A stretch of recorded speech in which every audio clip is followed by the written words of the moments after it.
جب اسلام کے غلبے کا وقت قریب آتا ہے،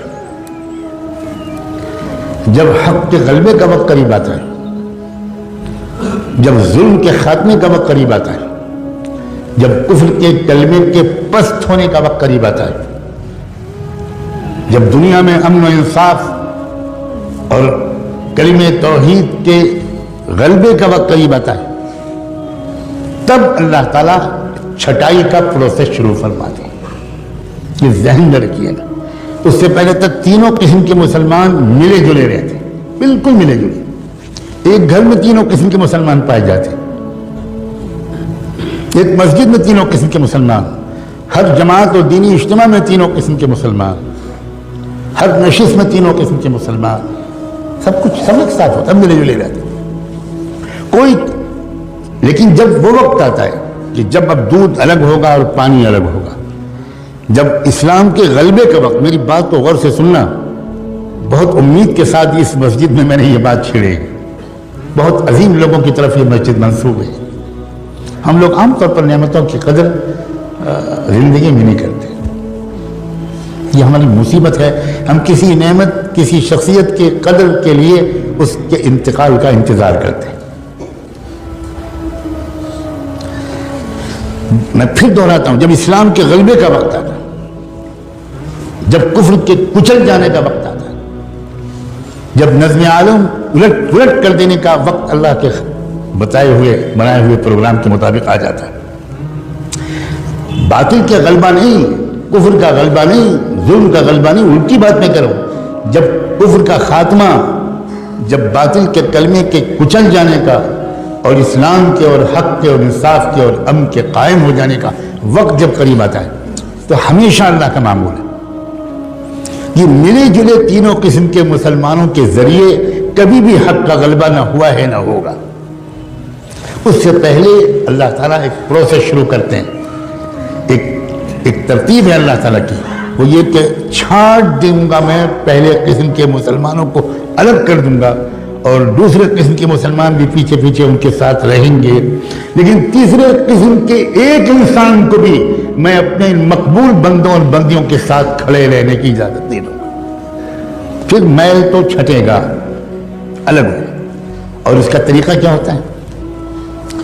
اس کا طریقہ اللہ کی طرف سے یہ ہوتا ہے کہ کفر ظلم شروع کرتا ہے، ستانا شروع کرتا ہے، بڑھتا چلا جاتا ہے ظلم، ٹارچر ہوتا ہے، چلتے پھرتے مسلمانوں کو مارا جاتا ہے، جیلوں میں ٹھوسا جاتا ہے۔ یہ طریقہ ہے اللہ کا، یہ فلاں حکومت کر رہی ہے، فلاں حکومت کر رہی ہے، یہ ظاہری طور پر ہم کو اسباب کے اعتبار سے کچھ کام کرنا ہماری ذمہ داری ہے، لیکن میں سمجھا رہا ہوں یہ اللہ تعالیٰ کا ہمیشہ سے یہ سسٹم ہے۔ اُذِينَا مِن قَبْلِ أَن تَأْتِيَنَا وَمِن بَعْدِ مَا جِئْتَنَا، بنو اسرائیل کے لوگوں نے موسیٰ علیہ السلام سے کہا تھا کہ پہلے بھی ہم ذلیل سمجھے جاتے تھے، فرعون کے لوگ ہم کو دلتوں سے زیادہ بدتر سمجھتے تھے، ہمیں غلامی کی زنجیروں میں جکڑ رکھا تھا، آپ آئے، ہم نے آپ پر ایمان ہم نے قبول کیا، ہم نے آپ کا ساتھ دیا، اس کے بعد بھی وہی ظلم ہم پر ہو رہا ہے۔ وہ ظلم اور ظلم میں فرق تھا۔ چنانچہ موسیٰ علیہ السلام نے بعد میں جو جوابات دیے اور بعد میں اس قوم کی تاریخ نے جو مرحلے طے کیے، تو اس نے بتایا کہ بہت فرق تھا ان دونوں قسم کو ظلم میں۔ چھٹائی لازمی ہے، لِيَمْحِصَ اللَّهُ الَّذِينَ آمَنُوا لِيَمِيزَ اللَّهُ الْخَبِيثَ مِنَ الطَّيِّبِ، قرآن نے 20 جگہ یہ بات بیان کی۔ چھٹائی تب ہوتی ہے، یہ ایک بات میں تیسری چوتھی بار دوہرا رہا ہوں، جب اسلام کے غلبے کا وقت قریب ہوتا، اس وقت اللہ تعالیٰ یہ برداشت نہیں کرتے کہ تیسری قسم کے لوگ یہ دوسری اور پہلی قسم کے والوں کے ساتھ رہے۔ احد کی جنگ میں اللہ کے رسول نکلے صحابہ کو ساتھ میں لے کر، اور یہ تیسری قسم کے لوگ بھی ساتھ تھے جو اندر سے کچھ اور تھے، اوپر سے کچھ اور تھے، اور یہ بھی ساتھ چلے، مگر راستے میں 300 اس تیسری قسم کے لوگ حضور کا ساتھ چھوڑ کے الگ چلے گئے۔ کیوں الگ چلے گئے؟ اس لیے کہ اللہ کے نظام کے مطابق ممکن ہی نہیں تھا کہ یہ تیسری قسم کے لوگ اس فتح کے وقت میں ان کے ساتھ رہیں، یہ ممکن نہیں، یہ اللہ تعالیٰ کبھی نہیں ہونے دیتے۔ مسلمانوں، خدا کے لیے اس بات کو غور سے سمجھو کہ یہ تیسرا جو یہ وہ دور ہے جب اللہ تعالیٰ نے فیصلہ کر لیا ہے ایک ایک کو چھانٹ کے رہوں گا، چاہے وہ خادم الحرمین الشریفین ہوں، اور چاہے وہ کعبے کے لباس کے متولی ہوں، اور چاہے وہ بڑے بڑے عرب لوگ ہوں اور کعبے کے منبر پر کھڑے ہو کر نصیحت کرنے والے ہوں، اور چاہے وہ کہیں کے لوگ ہوں، ایک بھی نہیں چھوڑیں گے اللہ۔ سب تھوڑے سے مٹھی بھر لوگ ہوں گے جن کو اللہ چن لیں گے، اور ان کے ذریعے سے پوری دنیا کے اندر ایسا انقلاب آ جائے گا کہ شجر و حجر بھی حیران رہ جائیں۔ یہ کیا ہو گیا؟ یہ سسٹم ہے اللہ کا۔ چھٹائی شروع ہو چکی ہے بڑی تیزی کے ساتھ، اور شروع بھی اللہ نے کہاں سے کی ہے چھٹائی، میرے منہ پر الفاظ نہیں آ سکتے کہ کہاں سے چھٹی ہوئی ہے۔ بدأ الاسلام غریبا وسيعود غریبا کما بدا، وہاں سے چلا۔ اللہ تعالیٰ کے کوئی بھی آیت نہیں، تم ہاشمی ہو، تم مطلبی ہو، تم مکی اور مدنی ہو، تم قریشی ہو، اور تم فلاں ہو، اور تم سعودی ہو، اور تم یہ ہو اور وہ ہو، ہم تمہاری اندرون کی باتوں کو جانتے ہیں۔ ومن يتولهم منكم فإنه منهم۔ یہ دور یہ عام دور نہیں ہے، یہ چھٹائی کا زمانہ ہے، آخری موقع ہے سنبھلنے کا، آخری موقع ہے توبہ کا، اور اپنی وفاداری کو ٹھیک کرنے کا۔ صرف ٹوپی پہن لینے کا نام بدلنا نہیں ہے، صرف کرتا پجامہ اور داڑھی کا نام بدلنا بالکل نہیں ہے۔ ہمیں جائزہ لینا پڑے گا کہ کیا ہم اسلام کے وفادار ہیں یا اپنی پارٹی کے وفادار ہیں، اپنی سیاسی پارٹی کے وفادار ہیں، اپنے لیڈر کے وفادار ہیں، اپنے پیٹ کو شرمگاہ کے وفادار ہیں، اپنی ذاتی انٹرسٹ اور اغراض کے وفادار ہیں۔ قدم قدم پر ٹکراؤ ہوگا، قدم قدم پر ٹکراؤ ہوگا۔ ایک طرف تقاضا ہوگا اسلام کی وفاداری کا، اس میں ممکن ہے تکلیفیں آئیں، بالکل آئیں گی، بالکل آئیں گی، جیل بھی آئے گی، پھانسی بھی ہوگی، سزائے موت بھی ہوگی، فقر و فاقہ بھی ہو سکتا ہے، پتہ نہیں کیا کیا ہو سکتا ہے۔ یہ تو بالکل یقینی بات ہے کہ چھٹائی لازمی ہے، مگر عجیب بات ہے یہ حالات اور یہ چھٹائی، خدا کرے اتنی ہی بات سے آپ سمجھ گئے ہوں، یہ انتہائی شاندار مستقبل کی علامت ہے۔ بات الٹی ہے۔ اگر اسلام کا غلبہ ابھی دور ہوتا، ابھی اس میں کئی صدیاں باقی ہوتی، تو میں پورے یقین کے ساتھ عرض کرتا ہوں اس مسجد میں بیٹھ کر کہ ابھی بھی وہ حالات نہ آتے، نہ یہاں آتے، نہ یورپ میں آتے، نہ امریکہ میں آتے، نہ عرب میں آتے، نہ مشرق میں آتے، نہ مغرب میں آتے، نہ شمال میں آتے، نہ جنوب میں آتے۔ ہر جگہ حالات اسی طرح کے آ رہے ہیں۔ یہاں آپ کوس لیجئے کہ بھی فلاں کی حکومت ہے، اور باقی جگہ یہ تو خداوندی ایک نظام ہے، اور اس نظام کو دیکھ کر ڈر اور خوف، مایوسی اور پریشانی، اب کیا ہوگا، یہ لوگ کیا کر رہے ہیں، یہ حکومت کیا کر رہی ہے، آئندہ مسلمانوں کا مستقبل اس ملک میں کیا ہوگا، اسلام کیسے بچے گا، یہ سوالات ان کے ذہن میں آ رہے ہیں جو پہلے قسم کے مسلمانوں والی تربیت پائے ہوئے نہیں، یہ ان کے ذہن میں آ رہے ہیں۔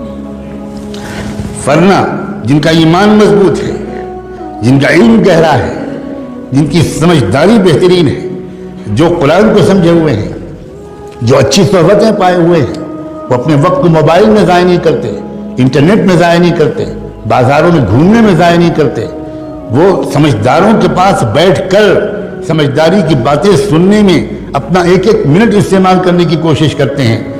ان کا بالکل الٹا خیال ہے، ان کا حال اس وقت کے حالات میں یہ ہے کہ ایسا لگتا ہے کہ اندھیرا بڑھ رہا ہے، جس کا مطلب یہ ہے کہ اب صبح روشن قریب ہے۔ بالکل الٹا تاثر ہے ان کا۔ ان کو فکر جانتے ہیں کس بات کی ہے، میں صاف کہنا چاہتا ہوں، پہلی قسم کے اس وقت جو ایمان والے ہیں ان کو فکر یہ ہے کہ میرا بھی شرکت، میری بھی اس فتح والی مہم میں ہو پائے گی کہ نہیں ہو پائے گی، یہ فکر ہے۔ فتح تو ہوگی، الا ان نصر اللہ قریب۔ اس ملک کو بھی پہچاننا مشکل ہوگا، اس کے چپے چپے سے کلمہ توحید کی آواز آئے گی، یہ چمن معمور ہوگا نغمہ توحید سے، یقیناً اس میں کوئی شک نہیں ہے۔ فکر جو ہے اس پہلی قسم کے لوگوں کو وہ یہ کہ میری شرکت، میری اولاد کی شرکت، میرے جگر کے ٹکڑوں کی شرکت، میرے شاگردوں کی شرکت، میرے دوستوں کی شرکت، میرے قریبی لوگوں کی شرکت اس مہم میں ہو پائے گی کہ نہیں ہوگی. ہم تو نہیں کان پکڑ کے نکال دیے جائیں گے، ہم تو نہیں محروم کر دیے جائیں گے کہ نہیں تم نہیں شریک ہو سکتے، تم اس قابل ہی نہیں. ہم تم کو خوب پہچانتے ہیں، ہم تم کو خوب پہچانتے ہیں. لا تخرجوا، کیا ہے وہ جو کہا گیا تھا ان منافقین سے،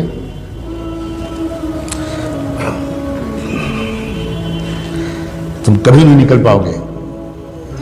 بہت سخت ترین آئے تھے وہ. جن لوگوں نے دھوکہ دیا تھا اسی تبوک کے موقع پر ان سے اللہ نے کہا ان سے کہہ دو کہ تم کو کبھی بھی راہ جہاد میں نکلنے کا موقع نہیں ملے گا.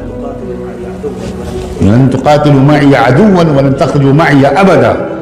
کسی دشمن سے مقابلے میں کبھی تم کو میرے ساتھ دینے کا موقع توفیق نہیں ملے گی اور کبھی تم آئندہ راہ خدا میں میرے ساتھ نکل نہیں سکو گے.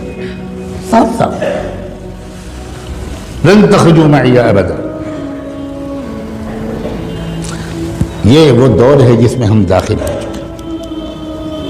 یہ بتانا ان فرض ہے، اس لیے عرض کر رہا ہوں خدا کے لیے اس بات کو واقعی ایک آگاہی سمجھیں. اسی لیے میں نے وہ دوسری آیت پڑھی تھی فَفِرُّوا إِلَى اللَّهِ إِنِّي لَكُمْ مِنْهُ نَذِيرٌ مُبِينٌ. بھاگو اللہ کی طرف. بھاگتا تو آدمی اس وقت ہے، اور بھاگنے کو اس وقت کہا جاتا ہے جب معاملہ ایمرجنسی ہو، ارجنٹ ہو، وقت کم ہو، اس وقت کہا جاتا ہے. تب اللہ تعالیٰ نے قرآن میں فرمایا فَفِرُّوا إِلَى اللَّهِ، بھاگو اللہ کی طرف، وقت کم ہے. انی لکم منہ نذیر مبین. محمد حضور سے کہا گیا کہ یہ کہو کہ میں تم کو صاف صاف آگاہ کرنے کے لیے آیا ہوں.